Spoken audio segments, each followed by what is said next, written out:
Prayers. Class, may we proceed?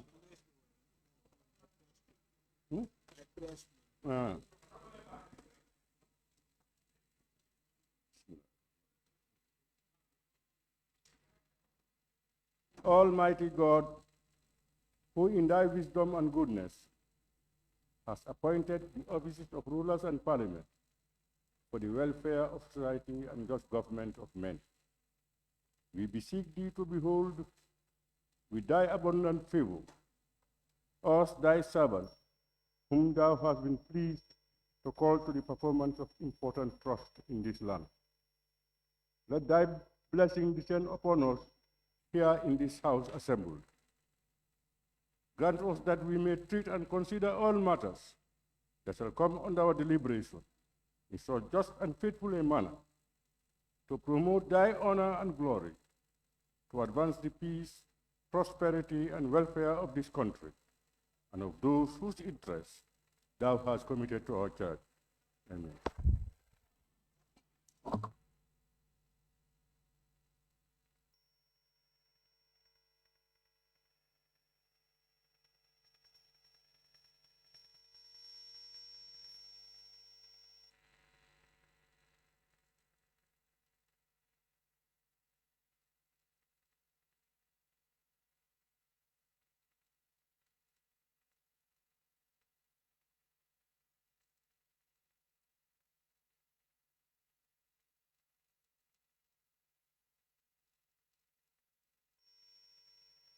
Clerk, may we proceed?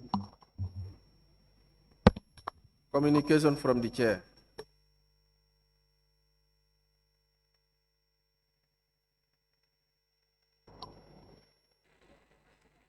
Honorable members of the National Assembly,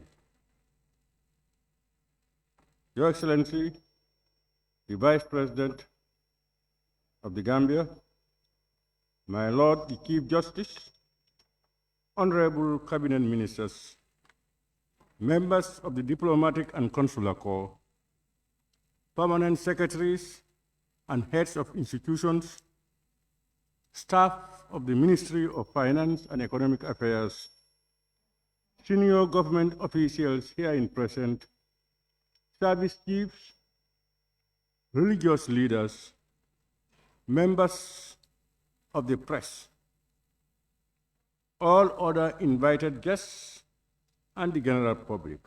Good morning to you all, and welcome to the National Assembly of the Republic of the Gambia. Honorable members, today we convene to consider one of the most significant legislative responsibilities bestowed upon this Assembly. That's the tabling of the Appropriation Bill by the Honorable Minister for Finance and Economic Affairs. The Appropriation Bill represents the foundation of our government's fiscal policies, detailing the allocation of resources necessary to implement the priorities and programs outlined in the national budget. This bill embodies our collective responsibility to ensure sound financial management, accountability, and the delivery of essential services to our people. Honorable members, it could be recalled that in accordance with Section 1521 of the 1997 Constitution, as amended, and Orders 86 of our standing orders, the Honorable Minister for Finance and Economic Affairs tabled the estimates of revenue and expenditure of the Gambia for the fiscal year 2026, that is from 1st January to 31st December 2026, both days inclusive, on the 31st of December 2025. Accordingly, and pursuant to Section 152, sub 1A of the 1997 Constitution, as amended, and Order 86 of our standing orders, the National Assembly considered and approved the said 2026 estimates with amendments on Tuesday, 25th November 2025. Therefore, in pursuance of Section 152(3) of the Constitution and Order 87(2) of the standing orders, The Honorable Minister for Finance and Economic Affairs shall today introduce the Appropriation Bill 2026 under a certificate of urgency for consideration and enactment by this August Assembly.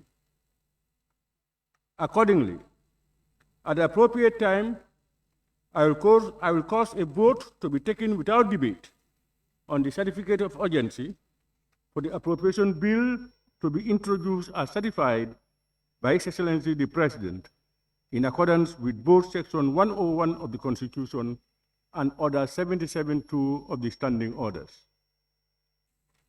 Honorable members, as per Order 87 sub 4 of the Standing Orders, the Honorable Minister will set out any amendments made to the estimates, present and outline government's fiscal policies and program for the year 2026, commonly referred to as the budget speech. Consequently, honorable members, the Honorable Minister for Finance and Economic Affairs will proceed to table the Appropriation Bill 2026 before us today.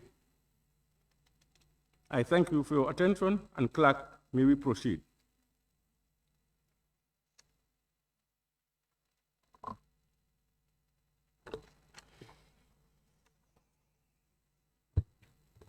Bill, Appropriation Bill 2026. First reading by the Honorable Minister for Finance and Economic Affairs. Honorable members, as indicated earlier, I will now put the question without debate for the acceptance or otherwise of the certificate of urgency on the said bill. Be resolved that this Assembly do accept the bill entitled Appropriation Bill 2026 be proceeded with under a certificate of urgency. Those in favor, please say aye. Those not in favor, please say no. The ayes have it.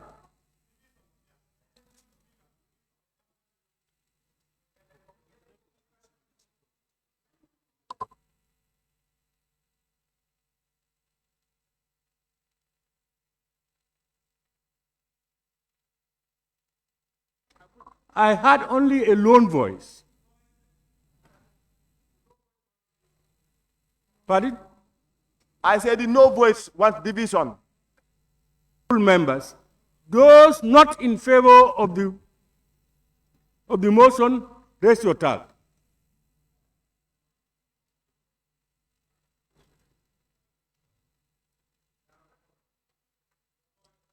Those in favor, raise your tax.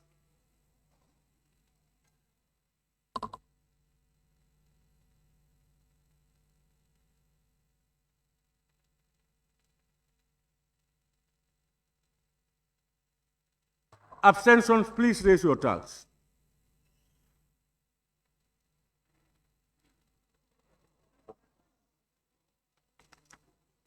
Who is calling? Are you calling my attention? Honorable Member for Lower Fuladu, are you calling my attention? Honorable members, the results of the votes. Those in favor, 29, 29. Those against, 1. Abstention, 0. The ayes have it.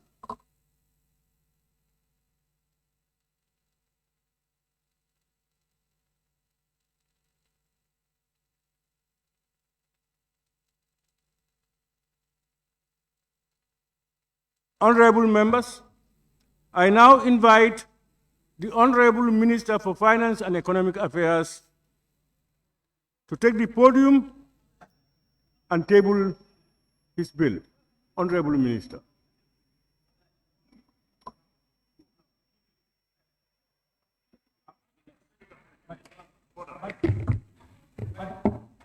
Yes.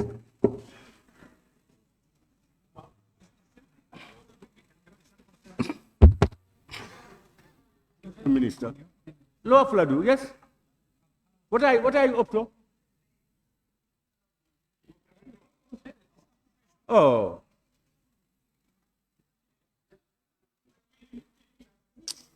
Honorable Minister, you can proceed. Good morning, honorable speakers, and Your Excellency, the Vice President and colleague ministers, dignitaries here present, all other protocols, duly and respectively observed. Honorable Speaker, I beg to move that the bill entitled An Act to Provide for the Services of the Government of the Gambia for the period 1st of January 2026 to 31st of December 2026, both days inclusive, be read a second time.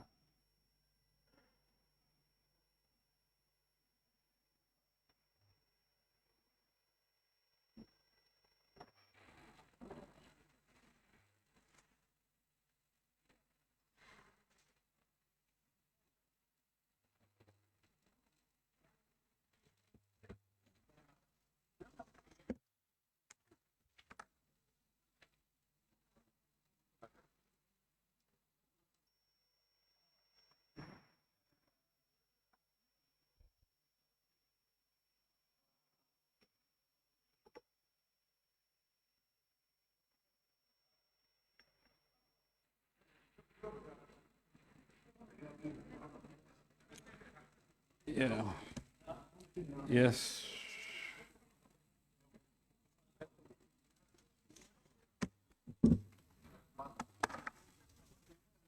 It's okay. It's okay.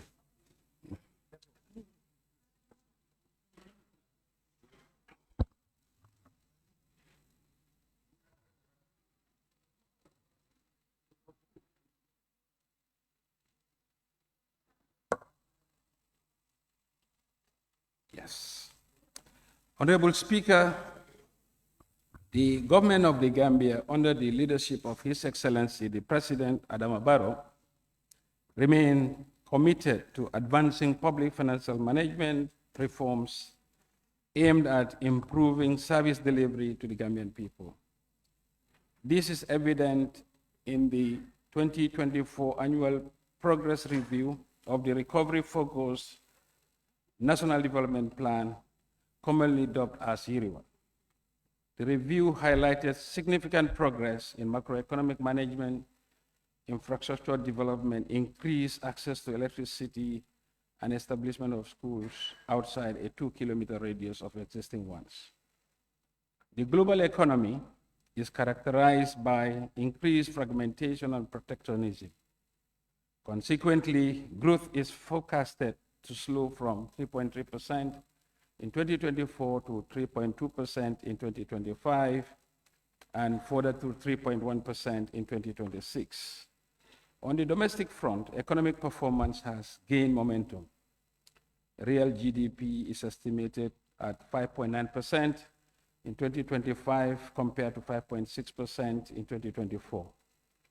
This is supported by macroeconomic stability, enhanced agricultural productivity, government commitment to close the infrastructure deficit, growth in tourism arrivals, and robust inflow of remittances. These compare favorably to the sub-Saharan African average of 3.9% in 2024, and 4% in 2025, and 4.2% in 2026. The sustained tight monetary policy rate of 17% since August 2023 by the Central Bank of the Gambia and improved domestic supply conditions have successfully reduced the inflation from 10% in September 2024 to 7.4% in September 2025, and declined further to 7% as of October 2025. The rate of the depreciation of the dollar has slowed down in 2025 compared to a year ago. In the first 9 months of 2025, it has narrowed to 5.2% for the US dollar, 10% for the euro, and 9.7% for the CFA, compared to the same period last year, in which 10.5%, 15.5%, and 11.1% was recorded for the US dollar, euro, and CFA, respectively. His Excellency Adama Barrow, the President, is championing the implementation of domestic resource mobilization reforms to foster sustainable growth, promote economic diversification, and enhancing resilience against external shocks as the country moves towards the 2026 and beyond. Revenue performance has been robust over the years, with tax revenue exceeding target. Resultantly, tax to GDP is estimated to increase to 12% in 2025 and is projected to reach 13.2% in 2026. This expected improvement is due to the ongoing and planned reform measures being implemented by the government. However, it remains below the OECD and Sub-Saharan African average of 34% and 16% in 2024, respectively. In the medium term, domestic resource mobilization target is to reach the Sub-Saharan African average. On the public expenditure, despite fiscal pressures, the government has completed construction of phase 1 and 2 of the OIC road with 35% domestic funding. The Kiang West, which is 87 kilometers, Nyomi Hakalang, 85 kilometers, are completed, and the ongoing Kabada road of 102 kilometers roads are fully funded from domestic resources. In addition, the government has embarked on the construction of key priority roads network with total length of 365 kilometers. To boost the agricultural productivity and reduce input costs for farmers, government has provided considerable subsidies to crop financing and fertilizer purchase, amounting to 900 million, as well as high-yielding seeds at no cost to farmers. To strengthen the financial position of the National Food Security Services Processing and Marketing Company, the government has provided them with 300 million as equity investment in the next year. The government has subsidized the electricity sector to the tune of 1.3 billion in 2024 and allocated 1 billion in 2025 and 2026 budgets. And currently, the arrears of car power has been fully paid by the government in collaboration with partners. In 2026, the government will continue to support various life-changing programs and projects despite fiscal constraints. The overall fiscal deficit in the 2026 budget is projected to narrow to 1% of the GDP compared to 1.3% in 2025. This fiscal consolidation is intended to reduce the borrowing needs of the government, to ensure debt sustainability, and to ease access to private sector credit. In the face of the global economic uncertainties, the theme of the 2026 budget is improving the well-being and the quality of life of Gambians.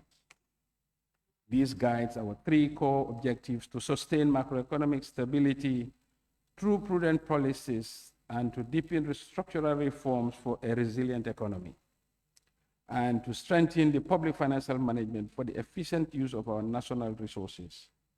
Hence, the investment in human capital sectors such as health, education, and agriculture amount to 18.6 billion, representing 35% of the total budget, representing the highest allocation to these sectors.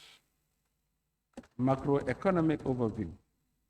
Honorable Speaker, developments in the global economy, despite the tariff shocks being less severe than initially anticipated, uncertainty regarding the stability and direction of the global economy has intensified. As a result, global growth is forecasted to slow from 3.3% in 2024 to 3.2% in 2025 and further to 3.1% in 2026. The slowdown reflects uncertainties ranging from cuts to development aid and increased fragmentation and protectionism. Growth in advanced economies is projected to be 1.6% in 2025 and 2026, in line with the United States slowing to 2% in 2025 and gain slightly 2.1% in 2026. The weak growth is on account of policy uncertainties, higher trade barriers, and lower growth in both the labor force and employment. In Sub-Saharan Africa, growth is expected to remain unchanged in 2025 from 4.1% in 2024 and is expected to pick up to 4.4% in 2026. The global inflation is expected to decline to 4.2% in 2025 and to 3.7% in 2026, with notable variation across regions and countries. The global outlook is faced with prolonged uncertainty, more protectionism, and labor supply shocks, fiscal vulnerabilities, potential financial market corrections, and the erosion of institutions could threaten stability. Developments in the domestic economy. Honorable Speaker, the recovery process in the domestic economy continues to gain momentum. Consequently, the real GDP is expected to grow to 5.9% in 2025, following a preliminary projections of 5.6% in 2024. This will be supported by slower inflation, a stable exchange rate, booming construction activities, enhanced agricultural productivity, ongoing growth in tourism arrivals, and robust remittance inflows. This year's agricultural season has benefited from above average rainfall, coupled with support by the government and development partners. Similarly, growth in the livestock subsector, fishing, and aquaculture are estimated to be resilient. While the forestry and the logging subsector is expected to register a modest growth due to policy position on the ban of timber export. Overall, agriculture sector is expected to grow by 5.1% in 2025. Growth of the industrial sector is estimated to reach 6% in 2025 compared to 5.3% recorded in 2024. This is being supported by government's commitment to close the infrastructure deficit and robust inflows of remittances. On the electricity, the gradual increase in domestic generation and the operationalization of the 225 kilowatt hour transmission line and import diversifications have improved supply side.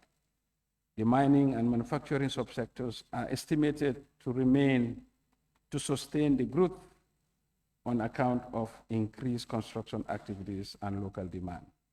The service sector is estimated to expand by 6% in 2025. This is supported by the initiatives from the Gambia Tourism Board and other sector players. Wholesale and retail trade is being driven by rising consumer spending following the stabilization of prices and increased diaspora remittances. Transport sector is benefiting from the robust infrastructure development and enhanced ferry services.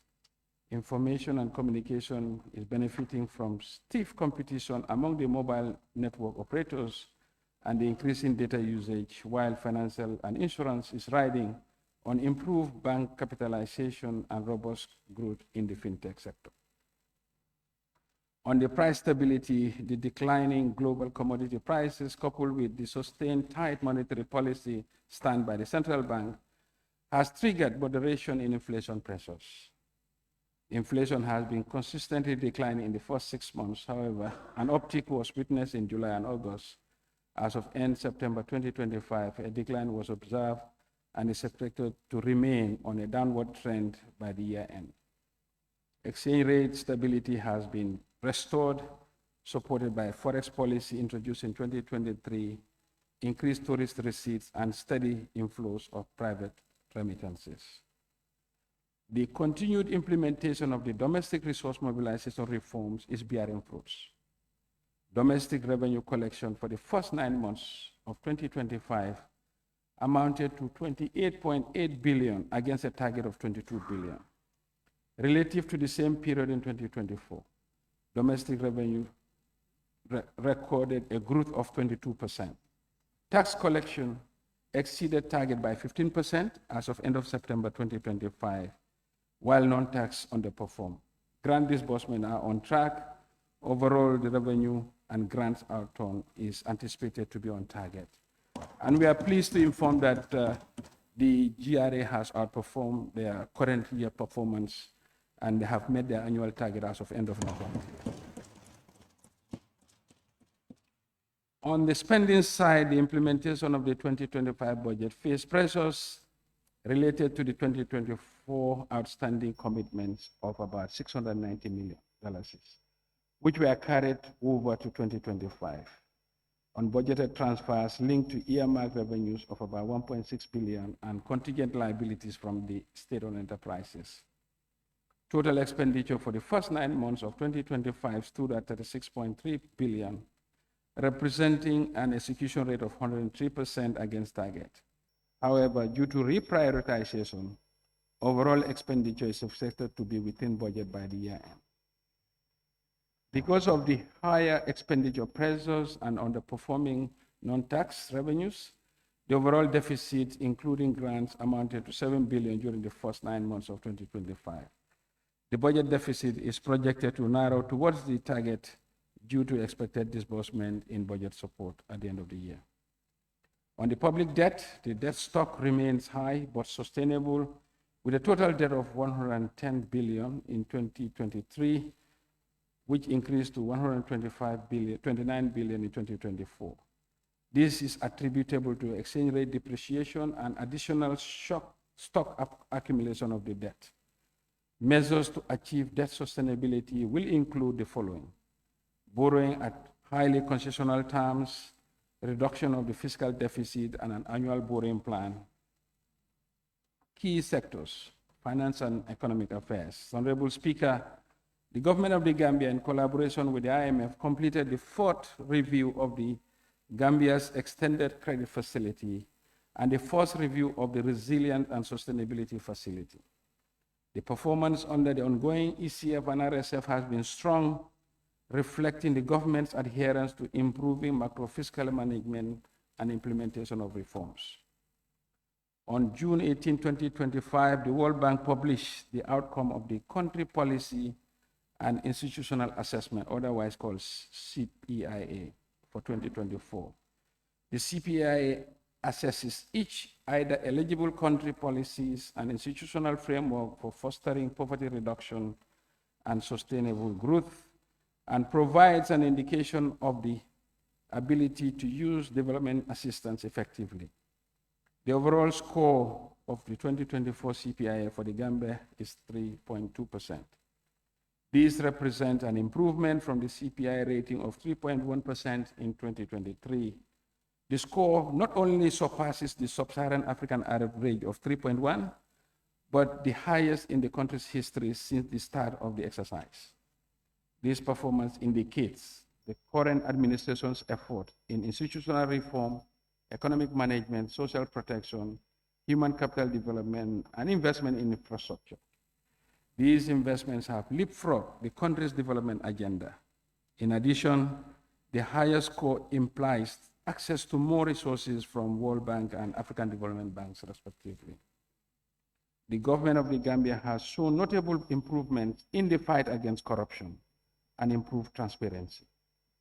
In 2024, the Corruption Perception Index, CPI, published by the Transparency International, indicated a score of 38, and the score in 2016 was 26, and the highest in the last 10 years.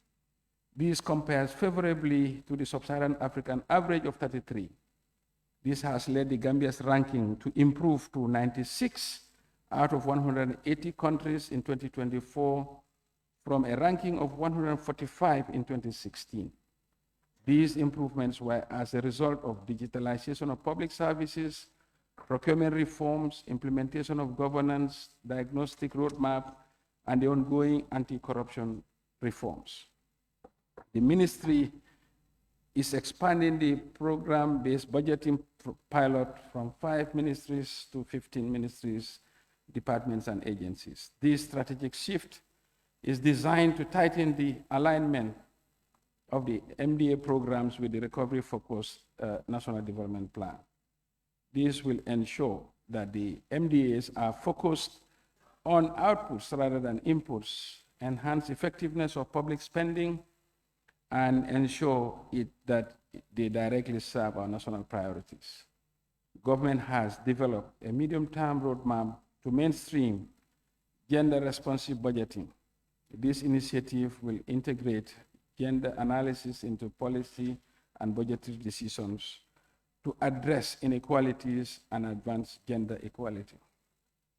In the Gambia, the demand for infrastructure remains high, amid limited fiscal space. To address this, the government of the Gambia continues to promote PPPs, that is public-private partnerships, as a strategic approach to mobilize private sector resources, expertise, and innovation in complementing public investments. In this regard, the government of the Gambia made progress in advancing the national PPP bill.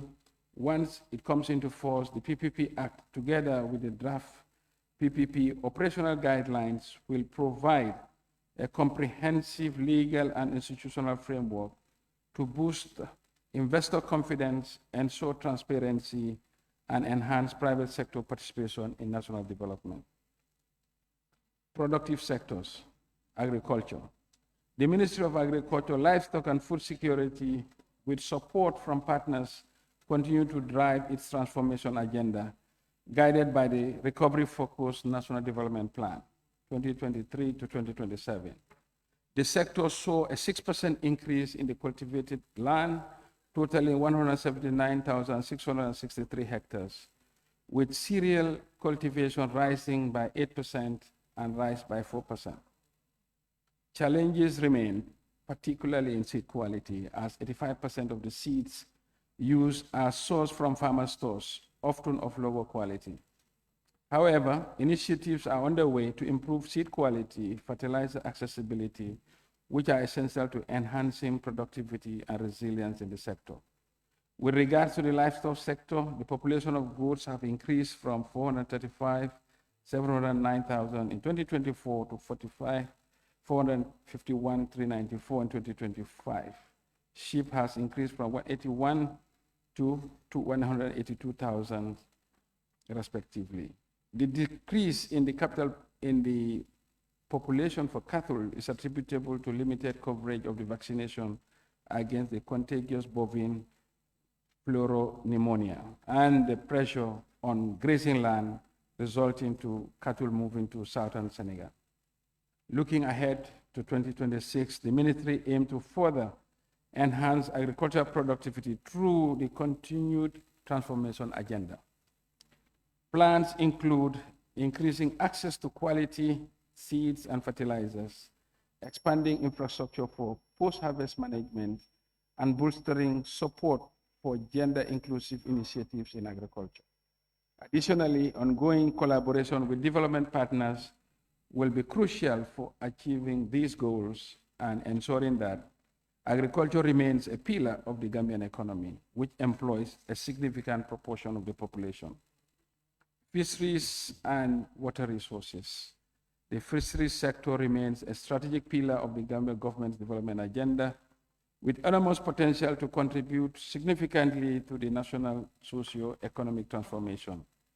In this regard, the ministry distributed 20 fishing boats and related accessories to 6 coastal and 7 inland fishing communities.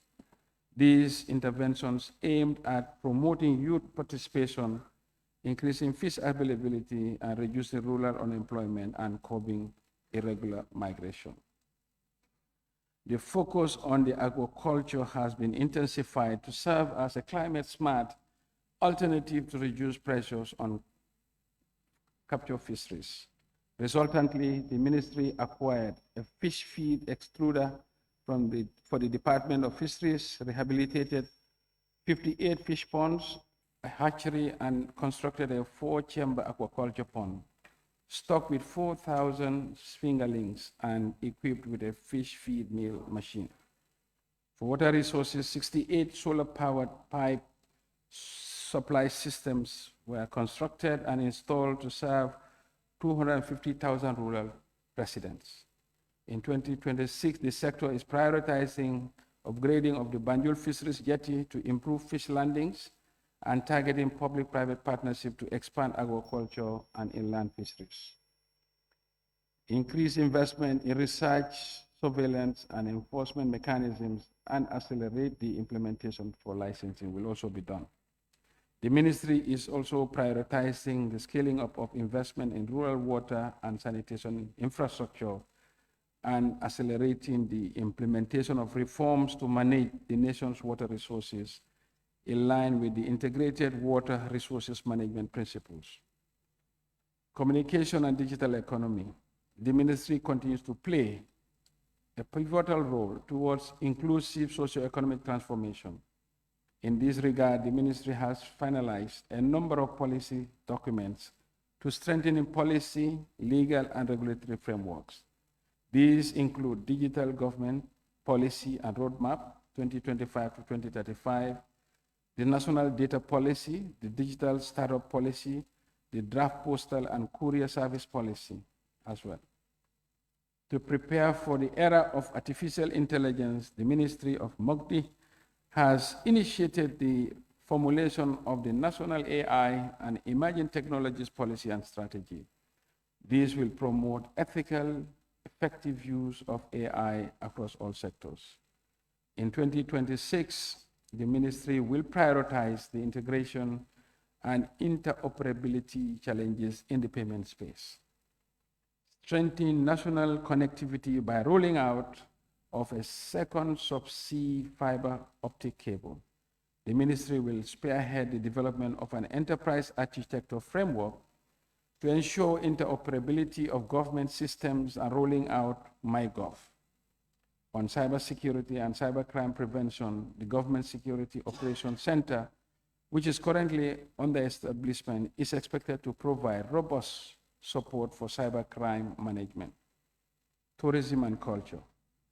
The ministry has actively participated in 6 major international expos, host heritage-focused tours, fostering academic and cultural exchange while continuing collaboration with prominent Gambians on the global stage to promote the Destination Gambia. The sector has successfully hosted the inaugural international conference with National Association of Nigerian Travel Agencies and partnered with ValueJet to launch direct flights from Nigeria in May 2025. On arts and culture, the sector completed the refurbishment of Fort Bullen Site Museum, rehabilitated the Mogo Park Memorial Obelisk at Same Karantaba, and launched UNESCO-funded initiative to inventory 90 intangible cultural elements in CRR North and South. The ministry plans to intensify strategic investments, heritage preservation, and inclusive policies in 2026. These will focus on upgrading the Wasu Stone Circle, the Sea Defense Works, restoration of West Coast beaches, and construction of 2 jetties to improve access to Punta Kinte Island. The sector will implement the 5-year marketing and branding strategy action plan to reach 298,042 tourist arrivals in 2026, a milestone that will move us closer to the recovery-focused NDP arrival target. Trade, Industry, Regional Integration, and Employment Ministry. This ministry is advancing industrial and diversification policy to drive structural transformation, expand manufacturing capability, and diversify exports beyond traditional commodities. This policy will align industrial incentives, regulatory reforms, and investment promotion strategies with the African Continental Free Trade Agreement, opportunities and goods markets, and the global market trends. On the regional integration matters, the ministry is working with Senegal and Guinea-Bissau to sign a trade and transit cooperation agreement.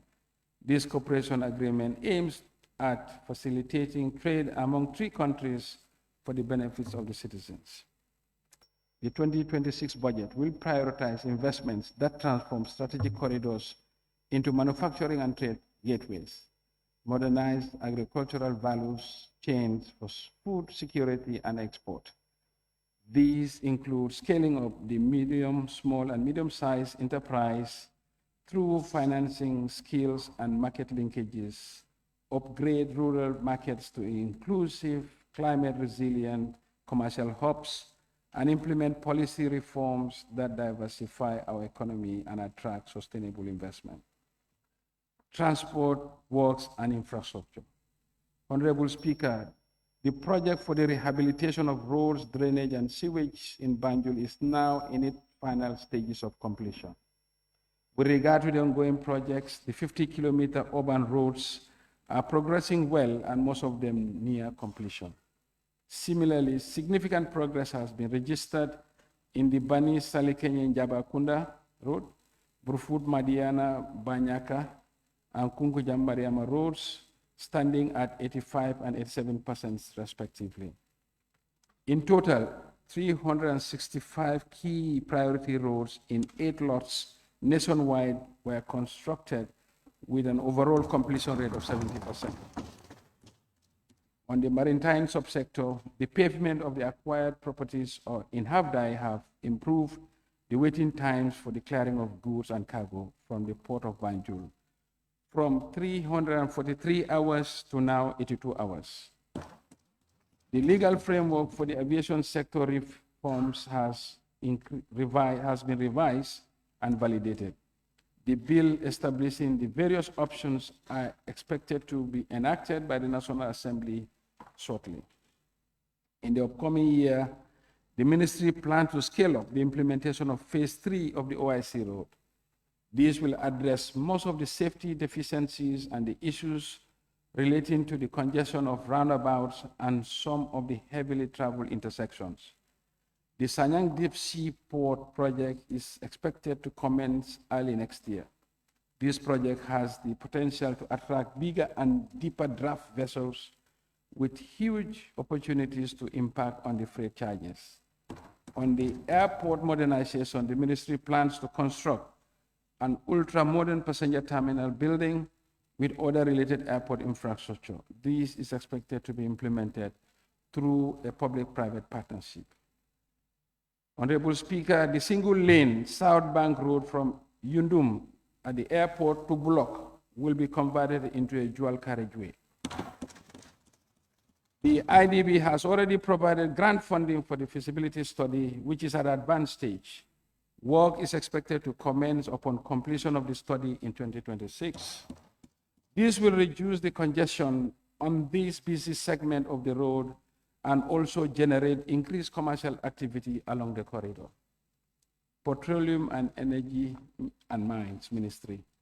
To achieve universal access to electricity by 2026, the Ministry of Petroleum and Energy has completed the country's first ever 225 kilovolt transmission line linked to the OMVG network and inaugurated the first national control center through the Gambia Electricity Restoration and Modernization Project.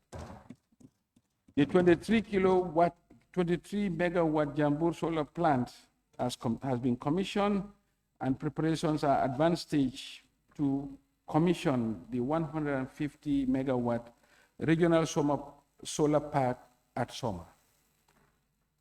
The cost of electricity imports remain high despite tariff adjustments. As a result, the government undertook tariff compensation measures until a sustainable cost recovery balance is achieved. The non-renewal of the car power contract marks a decisive shift towards cheaper and more sustainable power generating alternatives, reinforcing government's commitment to energy self-sufficiency and fiscal sustainability. To enhance access to safe drinking water, NAWEC is implementing several major projects with the support of development partners to strengthen supply side. These include the separation of the water and electricity units to improve operational efficiency, expand the OGAS platform to phase 2, and add new service stations in Brusubi Annex and Yorobao, and venture into liquefied petroleum gas market for the first time. In 2026, the ministry will implement the ECOWAS fuel directives and support the establishment of a national petroleum testing laboratory. On geology, the ministry will establish a national mining policy, introduce a mining cadastral system, and amend the Mines and Quarries Act of 2005. Quarry regulations will be finalized to improve governance in the sector.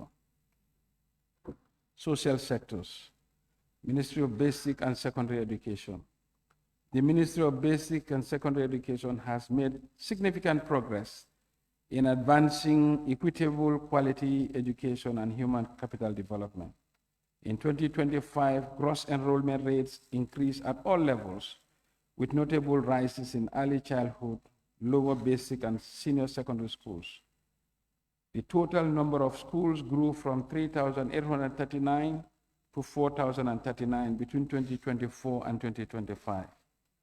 The number of trained facilitators also increased at most levels, except for a slight decline in the lower basic category. On textbook supply and digital transition, over 1.4 million textbooks for lower and upper basic secondary schools have been procured and distributed, ensuring timely access to learning materials. At the same time, the sector is reducing reliance on printed text by introducing digital and interactive resources such as e-readers, smart boards, radio lessons, and digitalized script lessons and online platforms, broadening access to modern teaching and learning tools. For the senior secondary schools, the ministry is partnering with the Gambia's Writers Association and GPPC to now publish locally produced textbooks. Consequently, the performance in this education sector has improved, with 961 students earning credit passes in 5 or more subjects, including English and maths, where female students outperform males in these results. Additionally, 15,607 candidates achieved strong aggregate scores from aggregate 6 to 42 in 2025, up from 14,761 in 2024, marking a second consecutive year of improved high achievement and showing that over half of the Gabesi participants earn passing aggregates. The ministry plans to consolidate the gains registered in the implementation of reforms while introducing new initiatives that respond to emerging educational needs. Among them is the enhancement of the digital learning via iLearn Gambia platform and the implementation of a competency-based curriculum across schools and the expansion of early childhood education. Efforts will also focus on teacher training and welfare, school infrastructure development, inclusive education, science and technical education, strengthening. Additionally, MOPSI aims to widen the reach of school feeding programs, promote data-driven management system through one laptop per school initiative, and improve madrasa integration within the national education framework. Higher education. The ministry has made significant strides in fostering a robust and inclusive tertiary and higher education system that meets the needs of all citizens. The completion of the USED Brikama campus signifies another milestone in our efforts to broaden access to higher education quality. The modern facility will offer students a conducive learning environment, an opportunity to attain the much-needed higher education qualification in vital disciplines such as engineering. And very soon, Gambians will be graduating from engineering using home training at the USED campuses. The campus is fitted with contemporary industry standard equipment capable of producing essential tools and parts for various sectors of our economy. In collaboration with partners, the ministry awarded 1,087 scholarships to students in the technical and vocational education training, over 18 PhD and master's scholarships to staff of public universities. These initiatives aim to equip students with the necessary skills and knowledge to enhancing the quality of teaching and research. The ongoing TVET decentralization process is progressing well.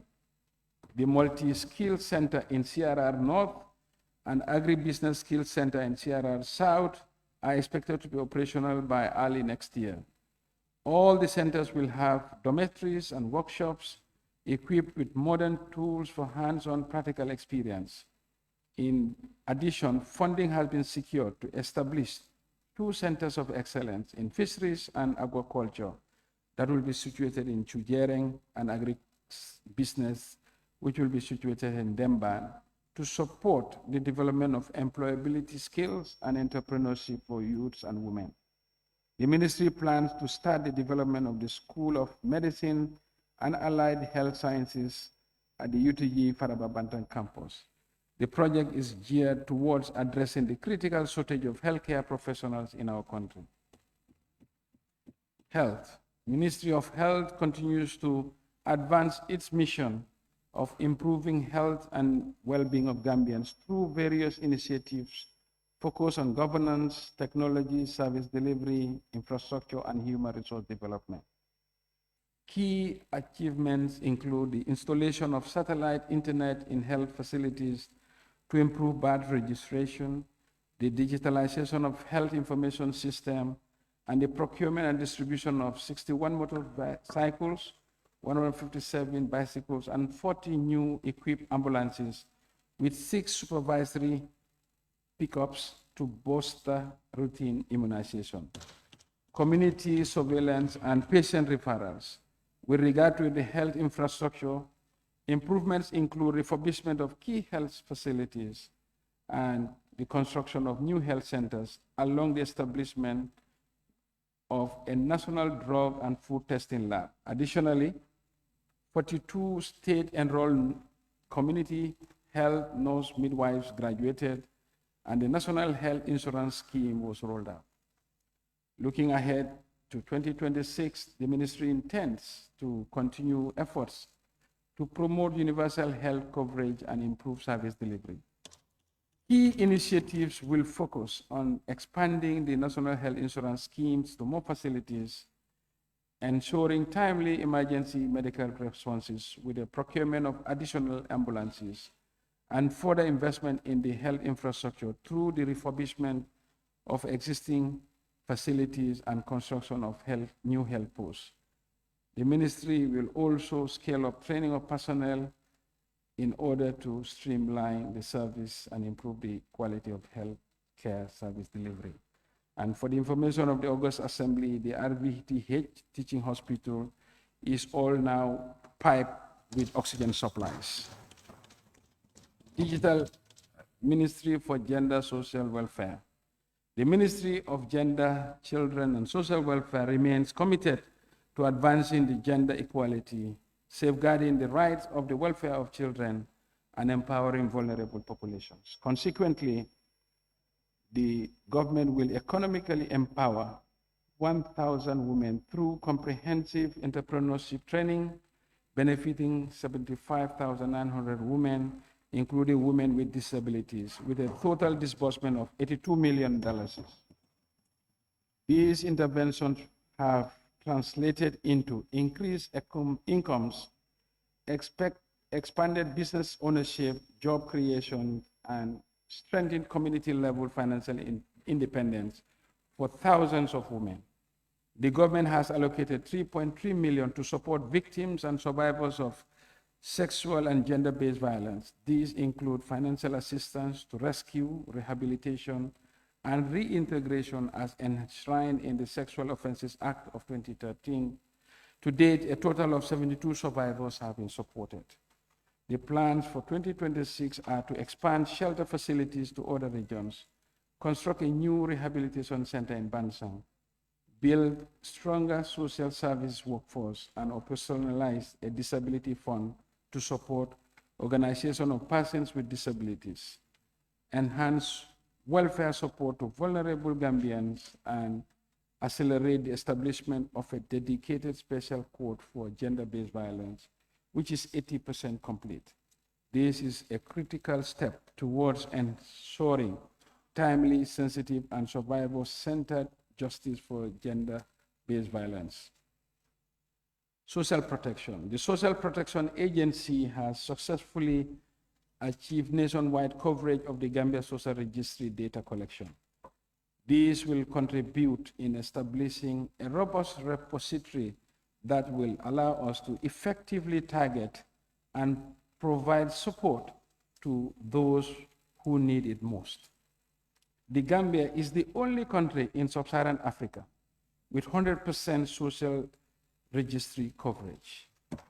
The agency, in collaboration with the Ministry of Gender, enrolled over 5,000 beneficiaries in the government cash transfer programs. Monthly cash transfers of 1,000 were provided to the most vulnerable citizens, including persons with disabilities, the elderly, the orphans, and the female-headed households, to restore dignity and ease hardships. In 2026, the plan is to consolidate the gains of the Social Protection Fund by increasing the number of beneficiaries. These will include orphans, persons with disabilities, female-headed households, and older persons.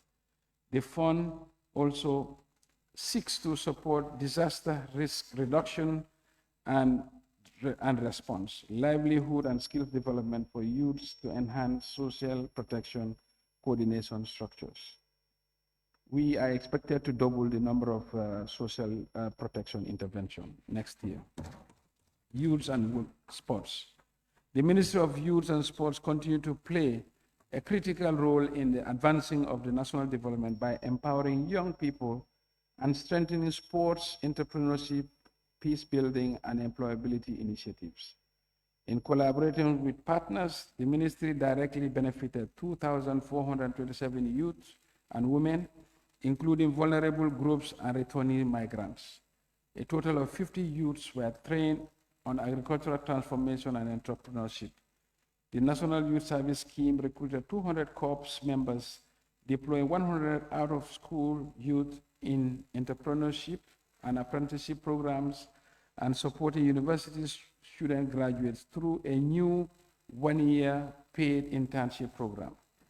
In 2026, the ministry will prioritize completing the stadium rehabilitation, expanding mini stadia, enhancing technical training, and increasing international exposure.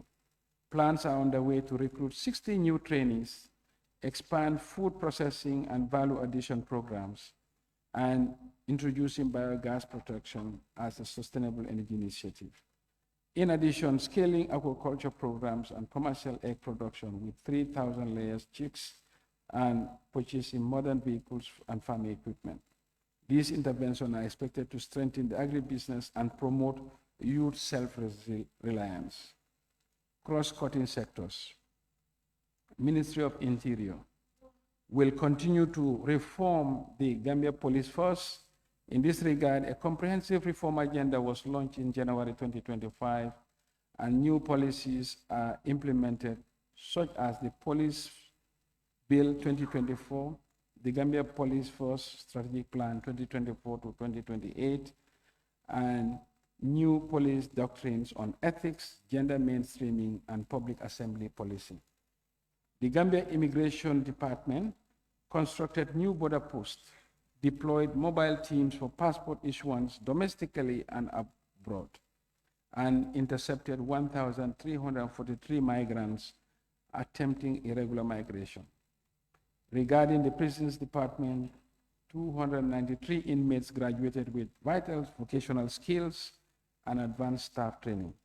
On drugs, the Drug Law Enforcement Agency have registered 627 drug cases in the first half of 2025, leading to a significant drop in Kush-related hospitalizations. A new drug control bill was drafted to amend the Drug Control Act and with support from ECOWAS. The construction of the Gambia's first drug treatment and rehabilitation center in Tranquil has commenced. In 2026, plans are to revamp the River Patrol Unit to combat smuggling and securing waterways. The ministry is also prioritizing the expansion of the drone surveillance unit, developing a modern centralized training academy, and establishing a police central hospital, regional clinics, and a health insurance scheme. Plans are underway to enact the Gambia Immigration Services Bill to replace the obsolete laws decentralizing passports and ID card issuances to Sankandi and Pirang, and expanding the Migration Information and Data Analysis System, MIDAS, to more entry points. On information, Mr. Speaker, the ministry remains committed to digital transformation, media empowerment, and public accountability.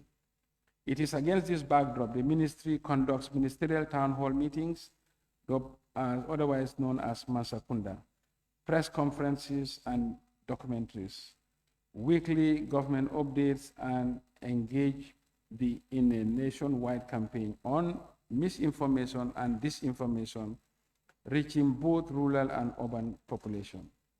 These initiatives are to enhance public knowledge and understanding of government policies, programs, and projects through proactive disclosure, interactive media, and public consultations, and popularization of government agenda. The policy and legal reforms are ongoing in the sector to align the media broadcasting policies and legislation with international best practice, promote transparency, and foster a well-informed society. Thus, the enactment of the Information and Media Broadcasting Bill and its related regulations on the access to information law. The strategic priorities in 2026 will focus on reforming the Department of Information Services and repositioning it to be a vibrant public information service provider. These will ensure that citizens are consistently informed about government activities and policies to foster a more open, accountable, and dynamic information environment. Establish a central media accreditation committee that will ensure that competent persons of high moral integrity will be providing information to the public. Justice. The government of the Gambia has established the Reparation Commission as part of efforts to implement the TRRC recommendations. This commission is mandated to administer reparations to victims of past human rights violations, advance national healing, and promote justice. The Gambia government has initiated the implementation of Special Prosecutor's Office and the Anti-Corruption Commission, both of which were established through legislative enactment by the National Assembly to address high-profile TRRC-related cases and to strengthen the fight against corruption. The recruitment of the Anti-Corruption Commission members is at the final stages, after which the appointments will be submitted to the National Assembly for approval, reaffirming government's strong commitment to operationalize the commission and ensuring credible anti-corruption commission.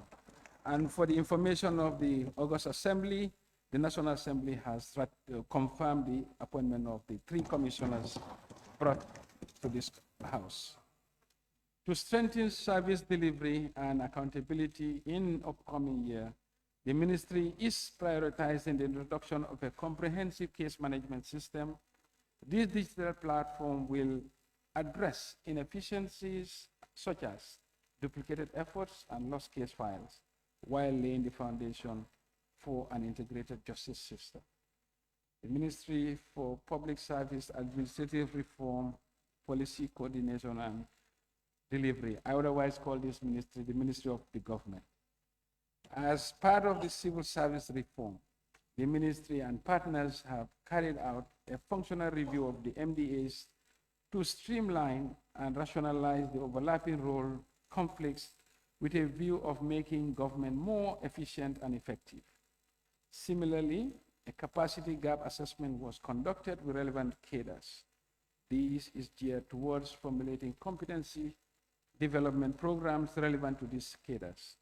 Recently, staff audits were carried out at three of the biggest ministries, respectively, Ministry of Basic Education, Ministry of Health, and Ministry of Agriculture. This will help to keep track of the attrition rate and manage the wage bill. In 2026, there are plans to link the biometric systems to the government payroll and an executive dashboard for the executive. This will strengthen accountability and reduce absenteeism. The dashboard will offer the executive timely updates on all projects, especially the flagship ones. Ministry of Environment, Climate Change, and Wildlife. Honorable Speaker, this ministry made significant strides in enhancing the management of the country's natural resources and mitigating climate-related risks. Key achievements include successful launch of the Resilient Gambia project, which aims to promote mangrove restoration and community livelihood initiatives.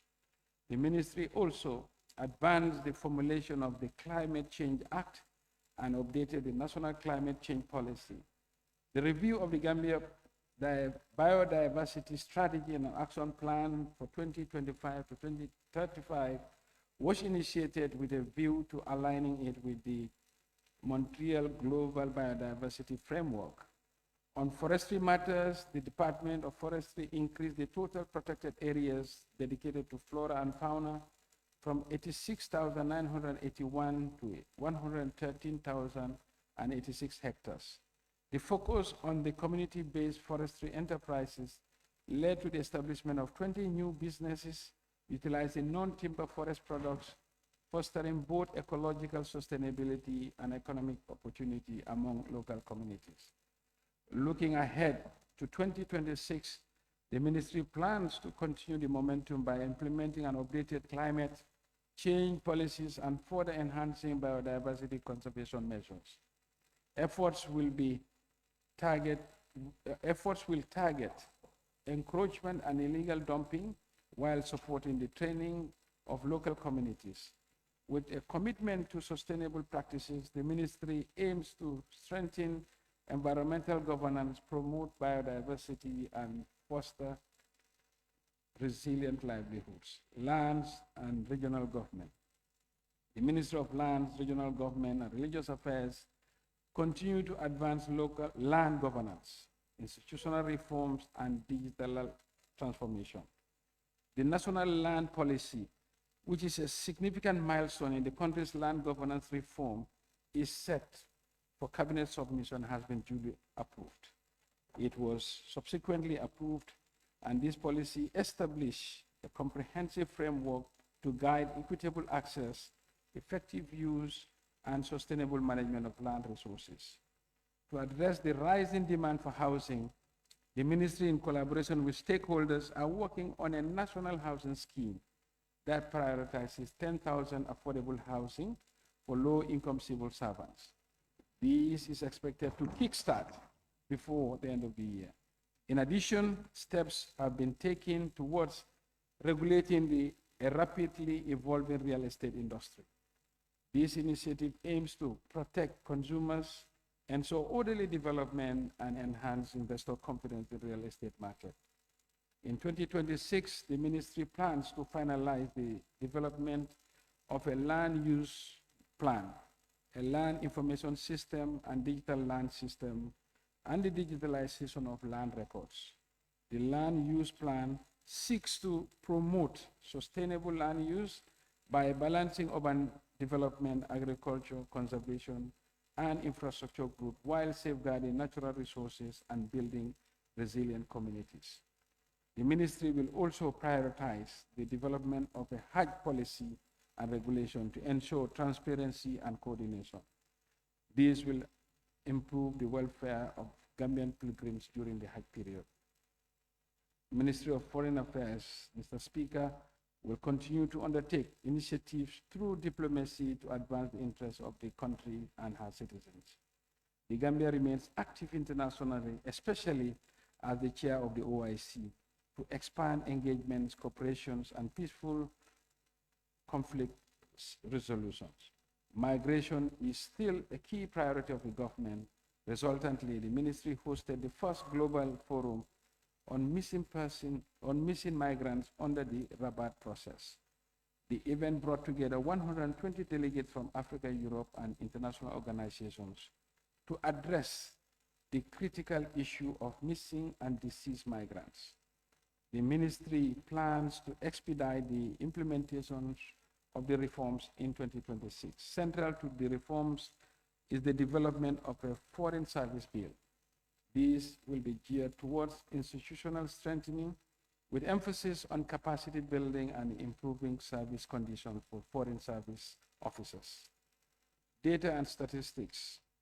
The Gambia Bureau of Statistics continue to play a vital role in generating reliable data that will inform national planning, policy formulation, and development programs. The Bureau has successfully conducted an economic census field data collection to establish a statistical business register and develop a sample for business enterprise survey. Moreover, number of surveys were conducted. Among them is the labor force survey, which provides vital information on employment, underemployment, and informal sector dynamics. In addition, the business enterprise survey is essential to improving national accounts estimates, particularly to rebase the GDP from a base year of 2013 to 2024. Our current GDP is lagging by more than 10 years. This is recommended for every 5 years, but to capture key emerging sectors of the economy, thereby producing GDP figures that are reflective of the economic conditions. State-owned enterprises. The Gambia government has strengthened oversight of the functions of the state-owned enterprises through the State Enterprise Commission. With focus on performance and institutional reform, the Commission has negotiated and signed 7 performance contracts with key SOEs. This is geared towards establishing measurable targets, timelines, and responsibility mechanisms. These agreements are not merely administrative formalities, they serve as binding covenants that link operational autonomy to measurable outcomes. Through the rigorous monitoring of these contracts, the Commission is actively shifting the SOEs from a posture of inefficiency to accountability and ensuring that the public resources yield tangible return for the Gambian people. And we are pleased to inform the August Assembly, with the work of the Commission, the combined losses of the SOEs have been reduced by half. Looking ahead, the State-Owned Enterprise Commission will continue to prioritize rigorous performance contract management, transparent governance, and measurable outcomes. These will be supported by the SOE regulations and a code of conduct of good corporate governance. Mr. Speaker, we now turn our attention to medium-term macroeconomic and fiscal outlook for 2026, our GDP. The medium-term outlook remains positive with solid growth prospects. Real GDP growth is projected at 5.5% in 2026 and an average of 5.1% in the medium term. These will benefit from the acceleration of structural reforms as outlined in the NDP. Growing digitalization of the economy and envisage macroeconomic stability on account of easing inflation and exchange rate pressures. The agricultural sector is expected to sustain a robust growth momentum, building on current government and on the current government and the development partners' initiatives, such as distribution of matching grants, continued fertilizer support, and the use of high-yield crops, and enhanced groundnut price support. Livestock sector will be supported through scaling up disease management and control as well as research. Growth in this industry will be driven by the completion of ongoing construction of roads, plans to initiate new projects, and resilient remittance inflows. And retained funds are expected to be anchored in the private sector funded projects. The completion of the 225 kilovolt transmission line is expected to enhance the power purchase and sales and reduce distribution losses and increase the efficiency in the energy sector. The service sector is expected to expand, assuming a broader macroeconomic stability in 2026. Beyond stability, growth will be driven by rebuilding the modernization of tourism infrastructures, attracting both new arrivals and repeaters through destination marketing, broadening the tourism package, as well as to cover the niche market by the GT board. Inflation. The inflationary pressures are expected to ease in 2026 and in the medium term. This will be supported by easing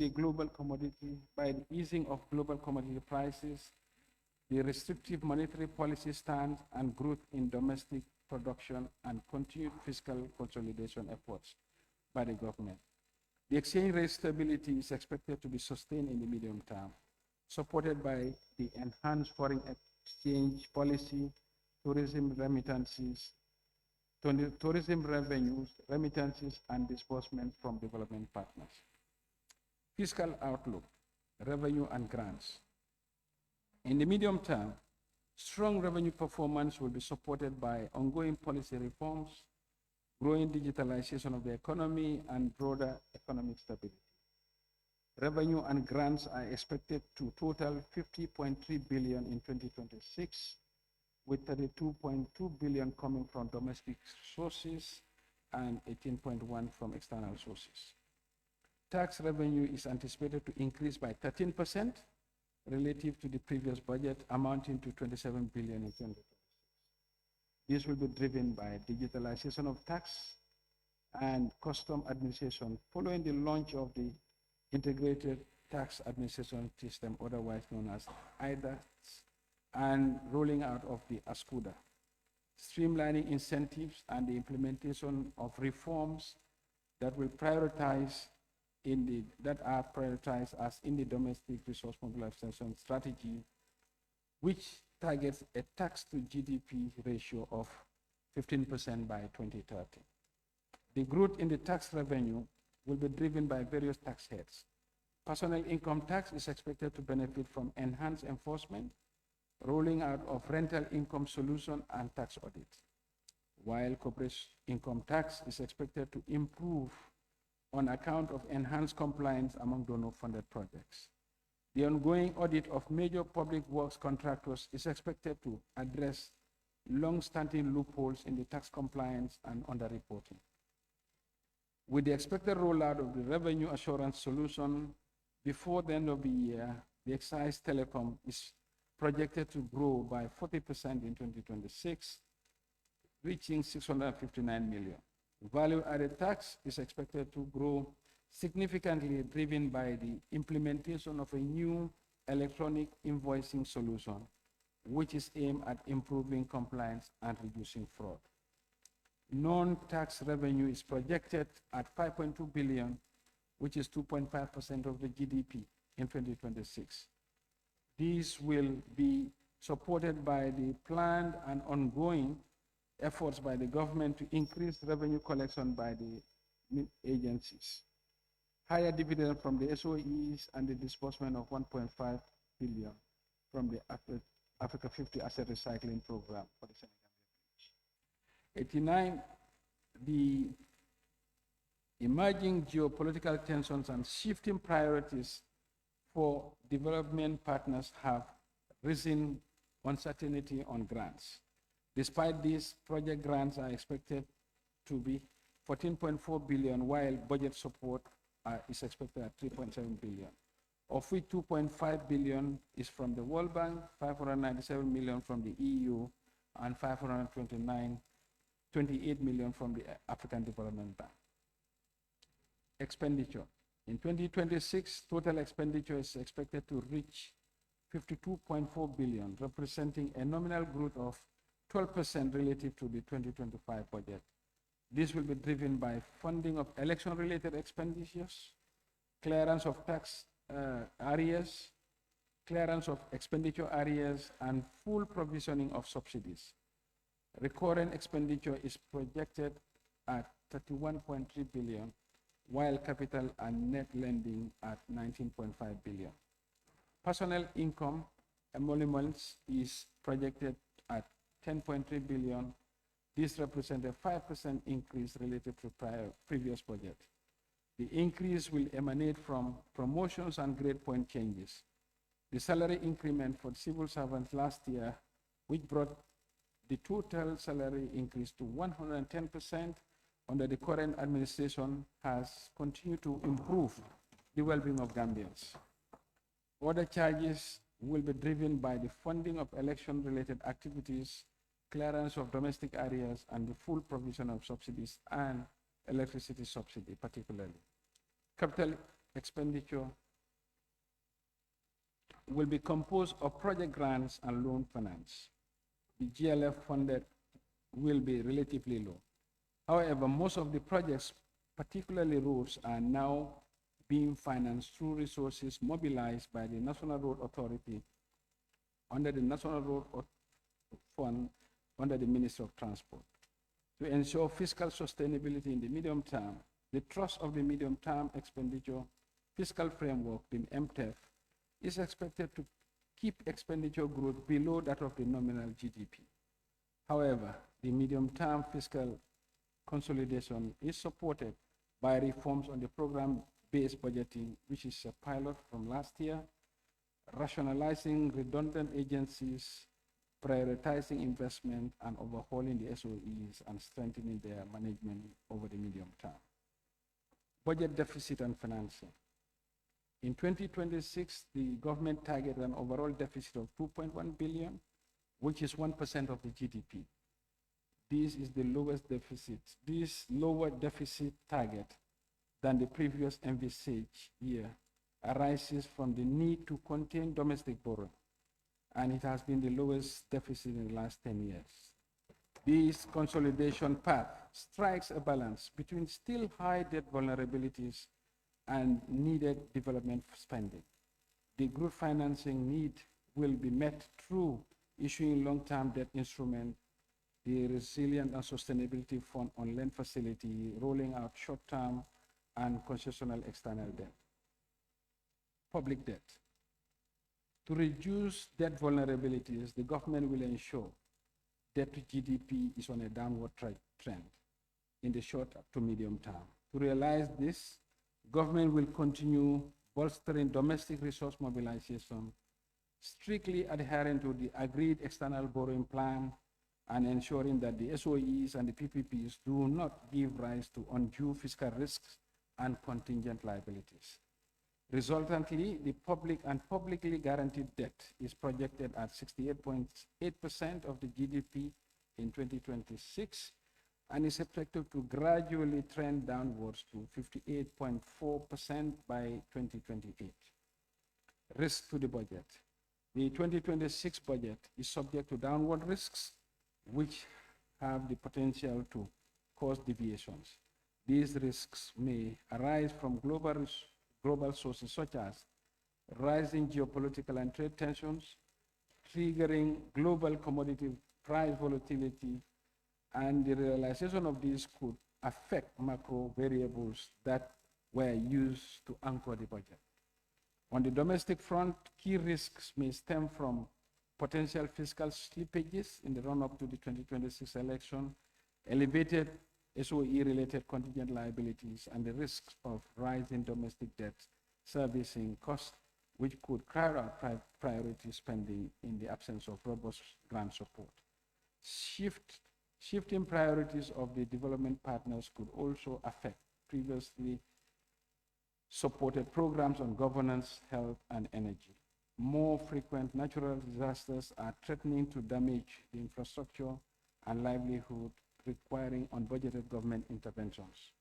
On the upside, the possibility of a quicker pace of disinflation and interest rate reduction than assumed may boost demand.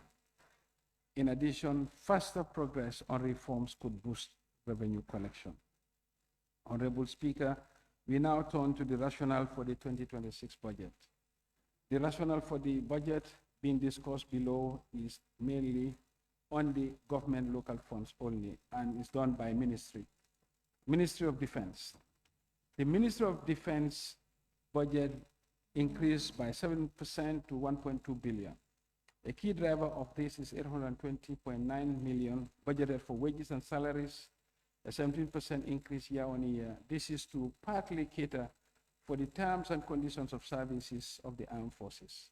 Food and food services for the Army increased by 7% to 160 million compared to 2025. An amount of 13.7 million is also allocated to the operations and maintenance of boats for the Navy, and a further 41 million, that is a 71% increase, has been set aside for the renovation of the military barracks. Ministry of Interior. The budget increased by 24% to 2.4 billion. Approximately 68% is allocated to personnel emoluments. Goods and services account for 538 billion. a significant increase from 2025. About 50% of the food and food services budget is for the police, 47 for the prisons, and the amount of 50 million has been budgeted for the prisons to cater for the feeding of prisoners. The budget also includes 38 million for passports and ID cards and 10.5 million for the construction of police stations. A subvention of 180 million is allocated to the Drug Law Enforcement Agency to continue the fight against drugs. Ministry of Tourism and Culture, Arts and Culture. This ministry's budget increased by 9% to 59.3 million. Key areas include wages and salaries, which is 9.5 million, and buildings and structures, 6 million. About 4 million of the 6 million budgeted for buildings and structures is to support the revamping of the Jufure Island. The ministry continues to oversee the tourism diversification and resilience project. The GT board generates revenue for the tourism development levy, expected to amount to about 200 million in 2026 for additional investment in the sector. Ministry of Foreign Affairs budget increased by 8% to 2.1 billion, largely due to the 99 million increase in personnel emoluments to cater for embassy allowances. This includes 61 million for the construction of Chancery in Abuja and Dhaka. The other increases are recorded for embassy rents, that's 89 million, purchase of fuel and lubricants, 4.2 million, and water and sewage, 3.7 million, respectively. The Ministry of Finance and Economic Affairs budget is 2.3 billion, which is a reduction of 5% from 2025. This decline is mainly due to decreases in subvention to non-financial institutions, public financial institutions, that is a reduction of 29%, and the maintenance of buildings facility, 82%. The budget includes 250 million for equity participation and 276 million for the public administration and modernization project. Furthermore, the budget also includes 870 million as subvention to the Gambia Revenue Authority. Ministry of Agriculture's budget is 1.8 billion, indicating a significant increase of 83% or 794.9 million. This is mainly driven by 900 million for input subsidies and organic fertilizer, which is a 77% increase, and 300 million for the capitalization of the GEs. The agriculture budget also includes 75 million for the purchase of tractors, and an additional 50 million has been budgeted for the insurance scheme for farmers under the Gamisal project. Honorable Speaker, we hereby inform the House that this has been the largest allocation to the sector based on our research. Ministry of Transport, Works and Infrastructure. The ministry's budget is 2 billion, which represents a 9% decrease. However, additional resources are available to the ministry to do the NRA levy. The 2026 budget includes 1.58 billion for roads, 215 million for land compensation, and 77 million for consultancies on road constructions. Ministry of Basic and Secondary Education's budget is 5.9 billion, which represents a 16.2 increase. Significant portions of the increase are for subventions and personnel emoluments. Other key items include school improvement grant of 352 million, WIC fees 230 million, and school feeding 250 million. The budget also includes 46 million for the PAM and 24 million for the Gambia National Library Service Authority. Ministry of Health's budget is 3.1 billion, which is a 15% increase compared to the 2025 estimates. About 1.6 billion of this is for the subvention to hospitals, councils, and agencies. Other key items include drugs, dressings, and medical supplies of 241 million, payments to Cuban doctors 150 million, vaccines 50 million, and personnel emoluments 805 million. 50 million has been allocated for the National Health Insurance Scheme. For infrastructure, 33.8 million and 22 million are budgeted for health facilities and buildings, respectively. Results-based financing is also catered for with an amount of 20 million. New additions to the Ministry of Health budget include Parato Emergency Treatment Center, 51 million, and Food and Drug Lab, 39 million. Ministry of Youth and Sports The Ministry of Youth and Sports budget is 146 million, which is an 8.3 increase, which includes allocation of 64.7 million to subvented entities. However, this is not the only resource envelope available to this ministry. The ministry is benefiting from the sports development levy, which is expected to generate about 111 million, and a 5% on the revenue from pool betting, which is estimated to generate 5 million in 2026. In addition, the youth sector is benefiting from scholarships amounting to the tune of 103 million. Ministry of Fisheries, Water Resources.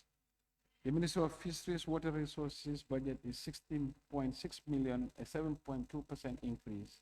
Major items include 6.8 million for fish ponds, breeding 10 million for wells, boreholes, and water points.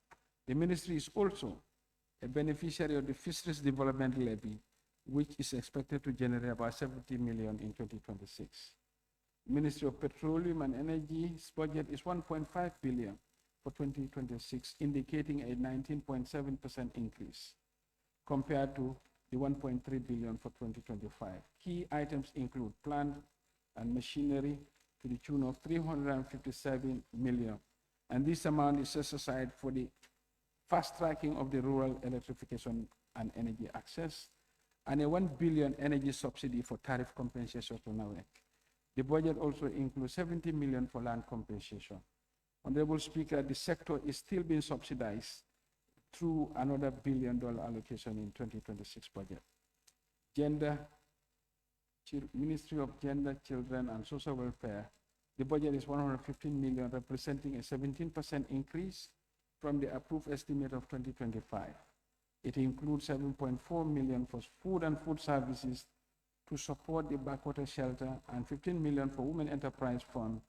The budget also caters to support differently abled, about 4 million, and vulnerable children, 4 million, as well as support to victims of gender-based violence, 4.3 million.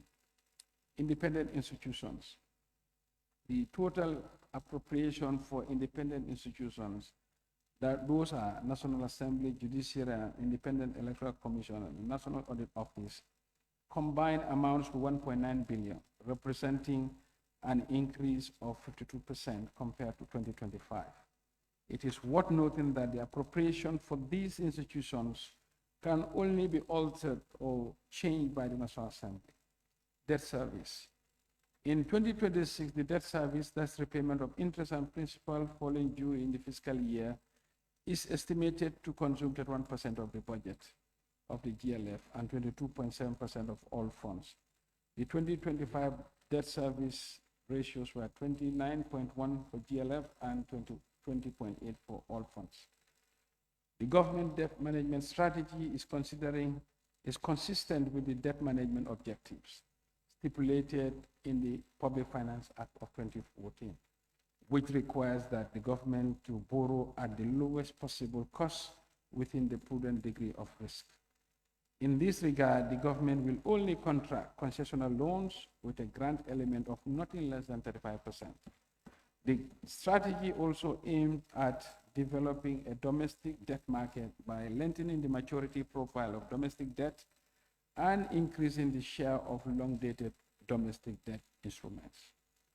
Medium-term policy reforms. Honorable Speaker, to support economic stability and underpin the commitment to fiscal sustainability, the government will implement the following measures. One, strengthen public investment through the institutionalization of medium-term public investment programs for all sectors and ensuring that all public investment pass through the Gambia Strategy Review Board selection criteria.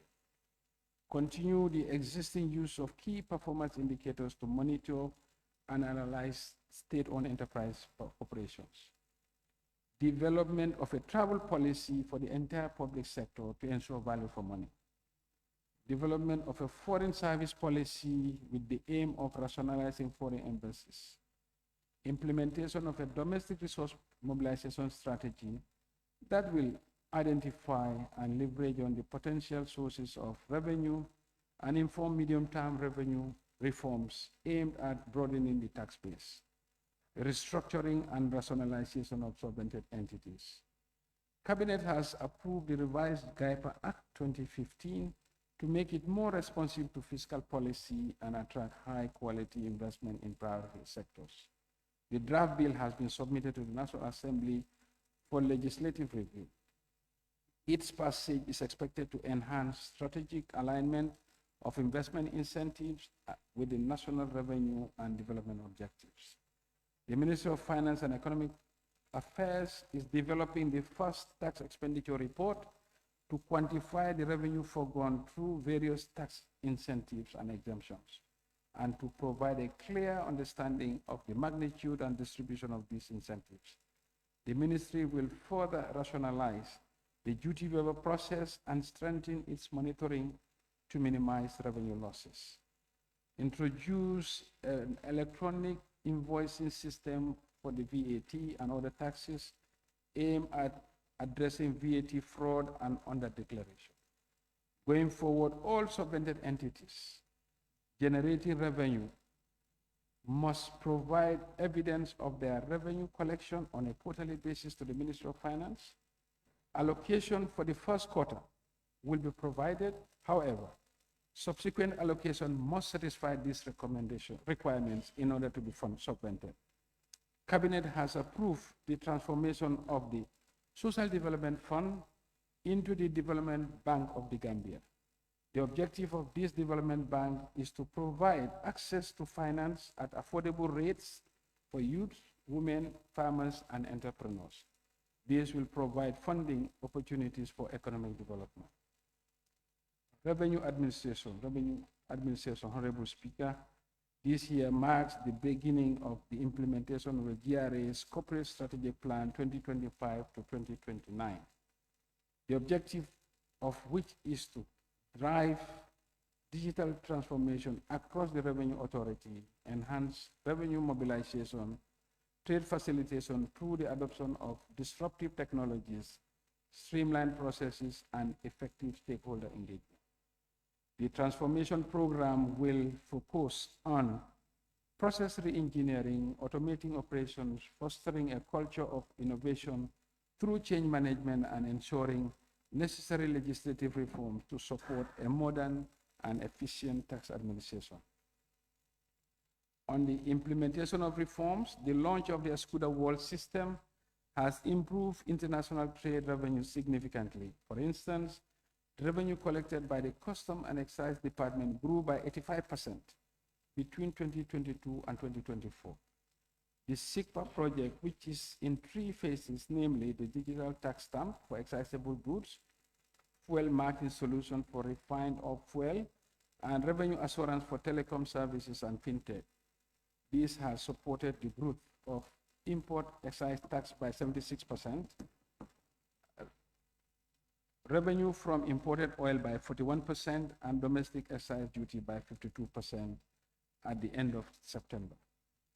In 2026, the authority will focus on building upon ongoing reforms, including the National Single Window Project, rental compliance system, and digital excise stamp, fuel marking, revenue assurance and ITAS implementation, and electronic VAT invoicing to improve domestic revenue mobilization efficiency. Furthermore, consideration is underway to adapt a platform to implement a platform to tax gaming receipts with regards to the administrative measures. All SIC and EPZL holders must file quarterly and annual tax returns with the GRA, no later than the time stipulated in the Income and Value Added Tax Act of 2012. Failure to comply will result in the automatic suspension of all fiscal incentives and privileges. The Commissioner General of the GRA is mandated to enforce these measures strictly. To ensure compliance with withholding tax requirements for non-residents, the Ministry of Finance and Economic Affairs, the GRA, and the project implementation units will jointly develop a framework for the enforcement of withholding tax on direct payments to contractors and consultants.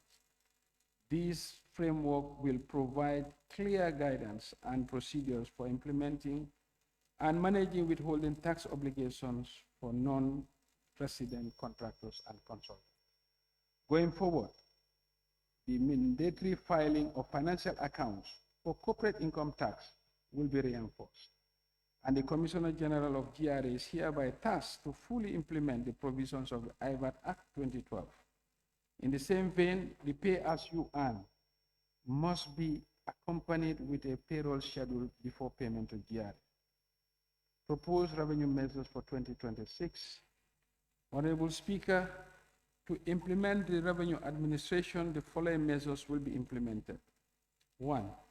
In line with our commitment under both the WHO and ECOWAS Convention frameworks on tobacco control, the tobacco control levy on cigarettes, cigars, and cigar rolls will be increased from $2 per kilo to $3 per kilo.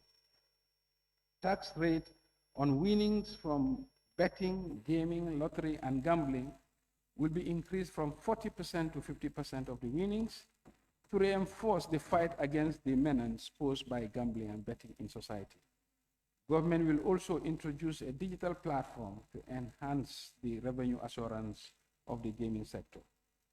Government will implement a carbon-based excise duty on fuel products to replace the existing ad valorem excise on the fuel price structure, which is in line with the commitment to combat climate change and promote energy transition efforts.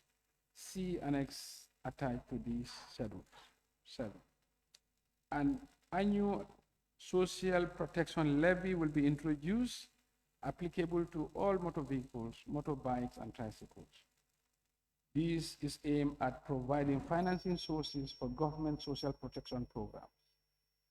In order to promote menstrual health and hygiene for women and girls, the government will eliminate import duty and VAT on the imported sanitary pads. This measure is aimed at addressing both economic and health disparities related to menstrual hygiene for school girls, and by improving access to sanitary pads and lower retail prices. Measures will be taken to assess the implementation of this reform in subsequent years. Given the low level of compliance in annual lease rental payments, Ministry of Finance, in collaboration with Ministry of Lands, Regional Integration, Regional Government, and Religious Affairs, will fully enforce the provision of the State Land Act of 1991. To this end, effective January 1st, 2026, all land lease documents used as collateral in the commercial banks or other financial institutions shall be deemed to be null and void if the annual land lease rental payments are not fulfilled. Therefore, all commercial banks and other financial institutions holding these land documents as collateral are required to ensure that annual land lease rental payments are fully paid, failure of which the minister responsible for lands and regional governments and religious affairs will nullify the lease. Conclusion. Honorable Speaker, in conclusion, the Gambia government's economy has gained momentum, despite the increased fragmentation and protectionism in the global world. This has led to a slow global growth projection in 2026. On the domestic front, the envisaged broader macroeconomic stability, acceleration of structural reforms outlined in the NDP, and the strategic investment in key sectors of the economy, such as agriculture, health, education, will anchor growth in 2026. The targeted fiscal deficit in 2026 is 0.3% for GLF and 1% for all funds. The 1% is the lowest in the last decade. This is meant to strengthen our fiscal consolidation efforts and reduce debt vulnerabilities. And this consolidation path strikes a delicate balance between still high debt vulnerabilities and the broader goal of inclusive growth and poverty alleviation. The government will continue to pursue domestic resource mobilization reforms to reduce debt vulnerabilities and build fiscal resilience. This will be supported by plans to implement the first domestic resource mobilization strategy starting in 2026. The strategy will facilitate domestic revenue policy implementation through a coordinated approach, guide medium-term revenue policy, and deepen efforts to broaden the tax base.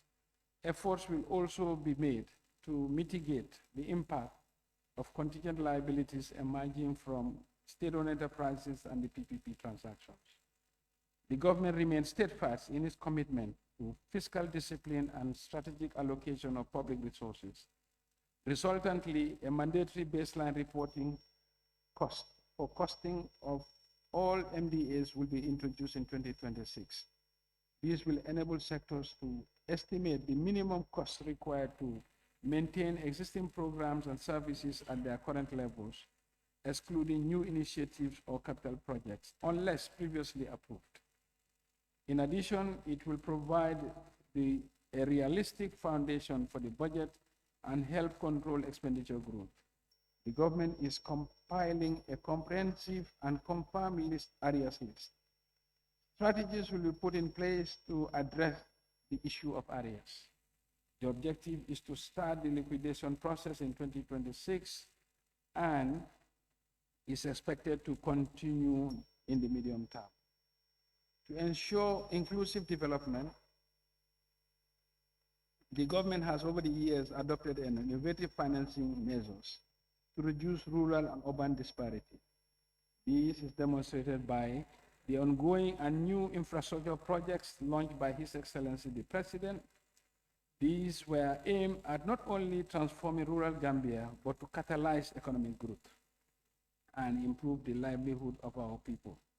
The commitment demonstrated under this administration is to give every Gambian hope to resolve outstanding challenges as we look ahead to 2026.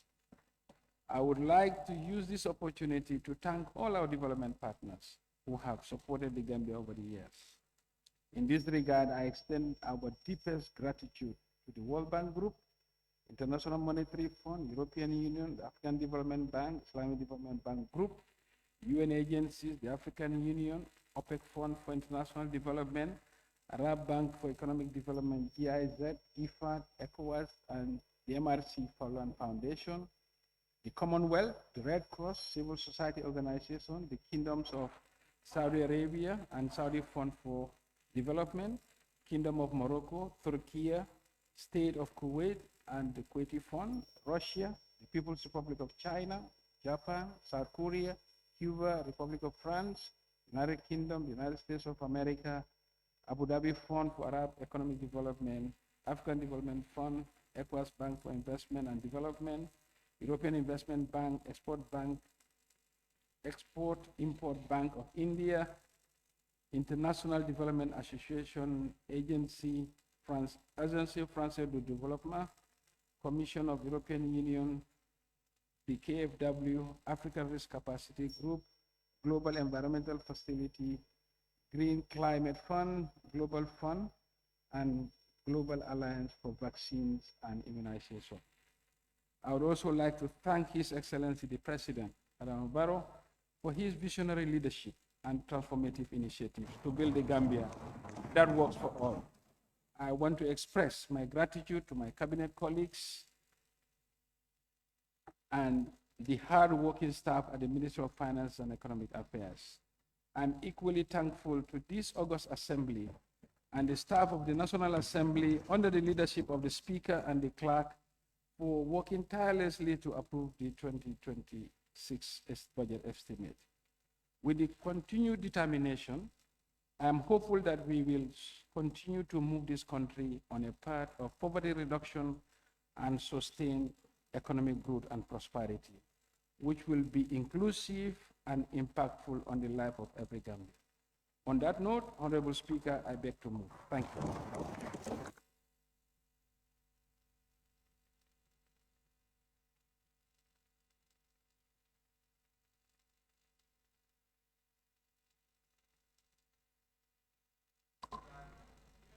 Thank you very much. Honorable members, any Any seconder?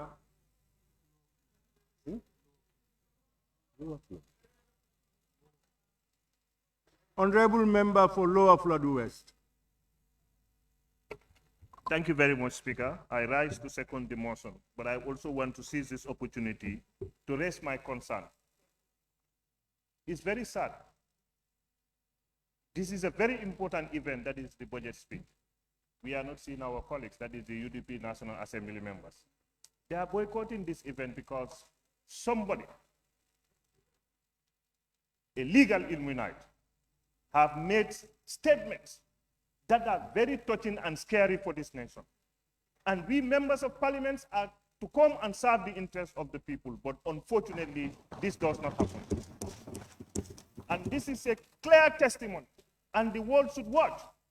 The tables are empty. And Speaker, if you go to our standing order, you made a ruling to say that there would be a budget speech and urging all members to come. And they defined that ruling. And going back to our constitution also, in section 112, it talked about members. We must be ready to serve the interests of our people. And this budget speech is one of the most important elements in our democratic process. And today, it is all of us. Nobody is above the law. Everybody seated here and outside, nobody is above the law. For somebody to be called for questioning warrant you to deviate from the job that you are entitled to do. This is a national event that is above personal interest, is above an individual matter. Mr. Speaker. Point of order, Honorable Speaker. Okay. Yeah.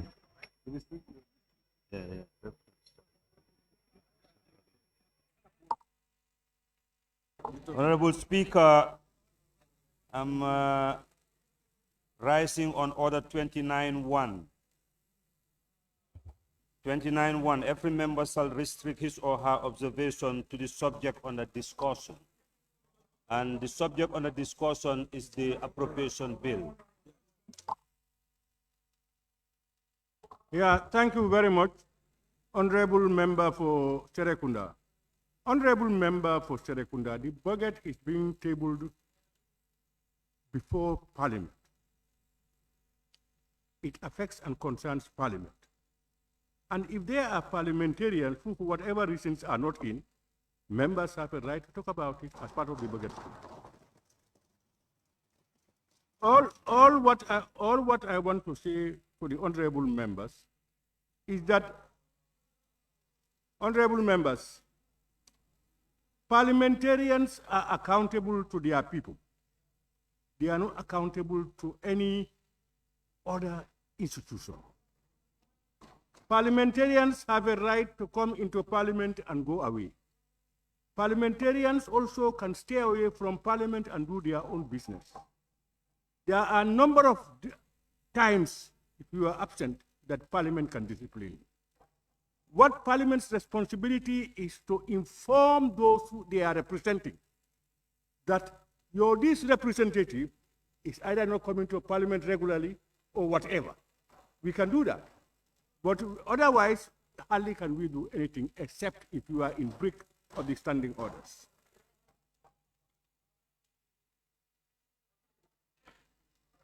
Are you ready? Give it. No. Please, honorable member for Lower Fuladu, are you ready? Huh? If you are not ready, then take up.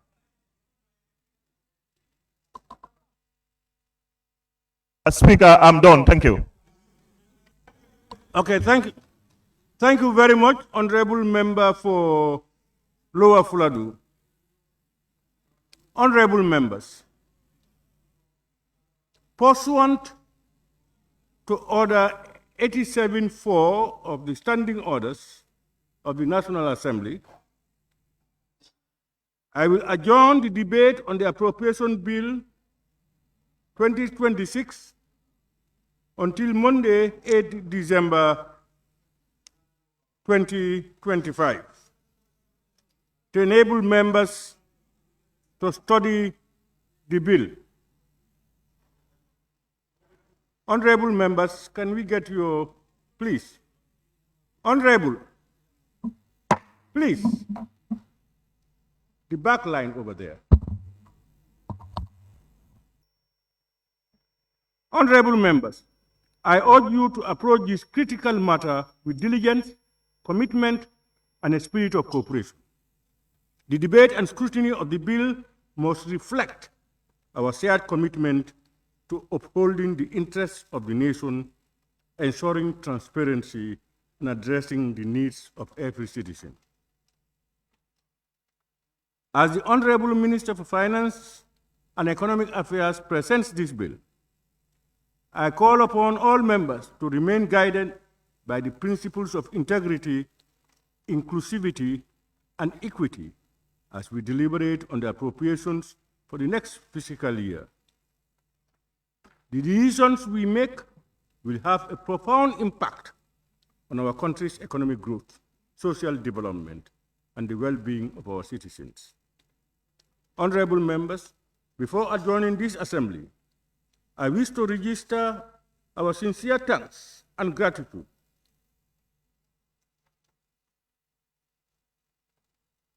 to the Honorable Minister for Finance and Economic Affairs for ably tabling the 2026 appropriation bill as required of him by the Constitution. Honorable Minister, thank you very much. The Honorable Minister did set out government's fiscal and economic development plans and programs for the fiscal year 2026. On that note, honorable members, I also wish to take this opportunity on behalf of both sides of the Assembly, and indeed on my own behalf, to extend our thanks and appreciation to the following distinguished guests and invitees for gracing this important sitting of the National Assembly. His Excellency, the Vice President of the Republic, my Lord, the Chief Justice, Honorable Cabinet Ministers, members of the Diplomatic and Consular Corps, permanent secretaries and heads of institutions here in present, staff of the Ministry of Finance and Economic Affairs, senior government officials here in present, our service chiefs here in present, religious leaders, members of the press, and all other invited guests and the general public. On that note, honorable members, I now put the question. Be resolved that this August Assembly do stand adjourned until Monday, 8 December 2025 at 10 a.m. Those in favor, please say aye. Those not in favor, please say no. The ayes have it. This Assembly now stands adjourned until Monday, 8 December 2025 at 10 a.m. prompt for the debate and consideration of the Appropriation Bill 2026. Thank you.